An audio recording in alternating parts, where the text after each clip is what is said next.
ಅಲ್ಲ, ನಮಗೇನು ಯಾವುದು ಕೂಡ ಇನ್ವೆಸ್ಟಿಗೇಷನ್ ನಡೀತಾ ಇದೆ. ಇನ್ವೆಸ್ಟಿಗೇಷನ್ನಲ್ಲಿ ಏನು ಅಂತಿಮವಾಗಿ ಬರುತ್ತೆ ಅದೇ ತಾನೇ ಮುಖ್ಯ.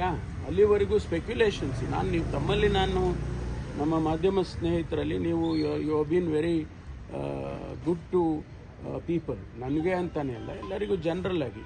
ಬಟ್ ಮೈ ಓನ್ಲಿ ರಿಕ್ವೆಸ್ಟ್ ಈ ಸ್ಪೆಕ್ಯುಲೇಷನ್ ಮಾಡೋದಕ್ಕಿಂತ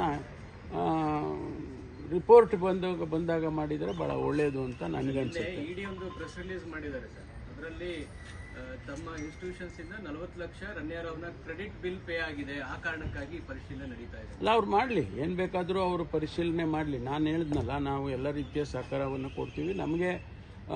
ನನಗೂ ಕೂಡ ಅವರು ಸಂಸ್ಥೆಗೆ ಕೊಡಬೇಕಲ್ಲ, ಅದಾಗಿದ ಮೇಲೆ ತಿಳಿಸೋಣ. ಅಲ್ಲಿ ತನಕ ನಾವು ಯಾವುದನ್ನು ಕೂಡ ರಿಯಾಕ್ಟ್ ಸರ್, ಈಗ ಇಡಿ ಅಧಿಕಾರಿಗಳು ಮತ್ತು ಕೇಂದ್ರ ಸರ್ಕಾರ ದಲಿತ ನಾಯಕರನ್ನೇ ಟಾರ್ಗೆಟ್ ಮಾಡ್ತಾ ಇದೆ. ಪರಮೇಶ್ವರ್ ದಲಿತರು ಅನ್ನೋ ಕಾರಣಕ್ಕೋಸ್ಕರವಾಗಿ ಟಾರ್ಗೆಟ್ ಮಾಡಿದ್ದಾರೆ, ಸಿಎಂ ಮತ್ತೆ ಸುರ್ಜೇವಾಲಾ ಹೇಳಿದ್ದಾರೆ. ನನಗದು ಗೊತ್ತಿಲ್ಲ. ಅದು ನಾನೀಗ ಈ ಸಂದರ್ಭದಲ್ಲಿ ಅವೆಲ್ಲ ಹೇಳಕ್ಕೆ ಹೋಗೋದಿಲ್ಲ. ಯಾಕೆಂದರೆ ಅವರೇನು ಜಾತಿ ನೋಡ್ಕೊಂಡು ಬರ್ತಾರಾ ಅಂತ ಒಂದು ಪ್ರಶ್ನೆ ಕೇಳ್ತಾರೆ. ಅದೆಲ್ಲ ಏನು ನಾನು ಅದನ್ನು ಹೇಳಕ್ಕೆ ಹೋಗೋದಿಲ್ಲ. ಅವ್ರು ಹೇಳಿದರೆ ಅದು ಅವ್ರು ಯಾವ ಅರ್ಥದಲ್ಲಿ ಹೇಳಿದಾರೋ ಗೊತ್ತಿಲ್ಲ ನನಗೆ. ಸರ್, ಯಾಕೆಂದರೆ ಮುಂದಿನ ಮುಖ್ಯಮಂತ್ರಿ ಅಲ್ಲಲ್ಲ, ನಾನೀಗೇನು ಹೇಳಕ್ಕೆ ಹೋಗೋದಿಲ್ಲ. I will not be able to say anything.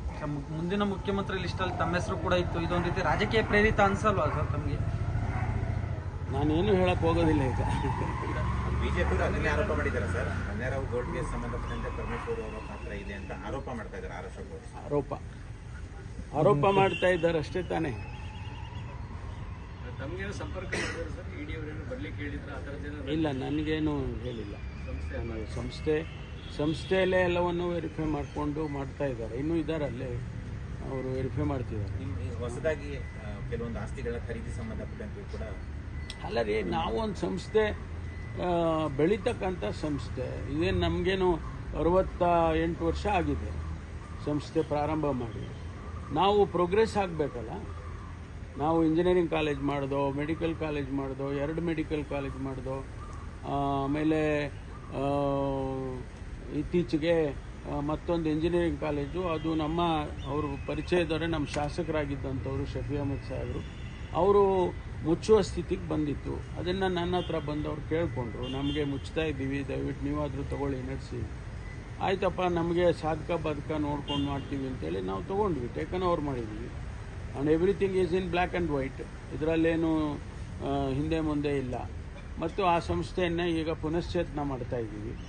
ನಮ್ಮ ಸಿದ್ಧಾರ್ಥ ಸಂಸ್ಥೆಯಲ್ಲಿ 40,000 ಇಂಜಿನಿಯರ್ಸ್ ಆಚೆ ಬಂದಿದ್ದಾರೆ ಕಳೆದ 35 ವರ್ಷದಲ್ಲಿ, ಮತ್ತು 10,000 ಡಾಕ್ಟರ್ಸ್ ಆಚೆ ಬಂದಿದ್ದಾರೆ.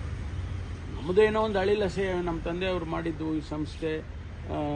ನಮ್ಮ ಮಲ್ಲಿಕಾರ್ಜುನ್ ಖರ್ಗೆ ಅವರು ಕೂಡ ಅಧ್ಯಕ್ಷರಾಗಿದ್ದರು, ಮಲ್ಲಿಕಾರ್ಜುನ್ ಸ್ವಾಮಿಯವರು ಅಧ್ಯಕ್ಷರಾಗಿದ್ದರು.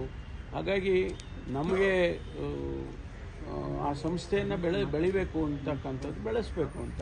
ಅದೇ ತಪ್ಪು ಅಂದರೆ ಹೇಗಾಗುತ್ತೆ? ಸಾಕಷ್ಟು ವರ್ಷಗಳಿಂದ ನಡೀತಾ ಇದೆ ಸಂಸ್ಥೆ, ಈಗ ಇಡಿಯವರು ಅದರಲ್ಲಿ ತಪ್ಪು ಹುಡುಕಕ್ಕೆ ಹೋಗಿದ್ದಾರೆ ಅಂತೇಳಿ ಸುರ್ಜೇವಾಲಾ ಟೀಕೆ ಮಾಡ್ತಾರೆ. ಎಲ್ಲ ಮಾಡಲಿ, ಮಾಡೋದಕ್ಕೆ ನಾನು ಬೇಡ ಅಂತ ಹೇಳೋದಿಲ್ಲ, ಮಾಡಲಿ. ಗೋಲ್ಡ್ ಕೇಸ್ ಪ್ರಕರಣಕ್ಕೂ ನಿಮ್ಮ ಶಿಕ್ಷಣ ಸಂಸ್ಥೆಗೆ ಸಂಬಂಧ ಇಲ್ಲ ಅಂತೀರಾ ಸರ್? ನೋಡಿ, ನಾನು ಏನೂ ಹೇಳಕ್ಕೆ ಹೋಗಲ್ಲ. ರಿಪೋರ್ಟ್ ಬರಲಿ ಅಲ್ಲ, ಸಂಬಂಧ ಯಾರು ಹೇಳಿರೋದು? ಹಿಂದಿನವರು ಯಾರೋ ಹೇಳಿದ್ದಾರೆ ಅಂದ ಕ್ಷಣಕ್ಕೆ ನಾನು ಅದಕ್ಕೆ ಉತ್ತರ ಕೊಡಕ್ಕೆ ಹೋಗಲ್ಲ.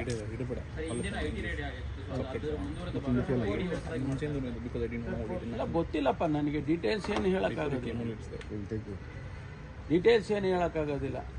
ಏನು ಹಾಫ್ ಹ್ಯಾಂಡೆಡ್ ನಾನೇನೇನೋ ಹೇಳಿಬಿಟ್ಟು ಸ್ಪೆಕ್ಯುಲೇಷನ್ಸ್ ಆಗುತ್ತೆ, ಅದೆಲ್ಲ ಹೇಳಕ್ಕೆ ಬರೋದಿಲ್ಲ. ಒಬ್ಬ ಜವಾಬ್ದಾರಿಯುತ ಮನುಷ್ಯನಾಗಿ ನಾನು ಅವೆಲ್ಲ ಹೇಳಕ್ಕೆ ಹೋಗೋದು.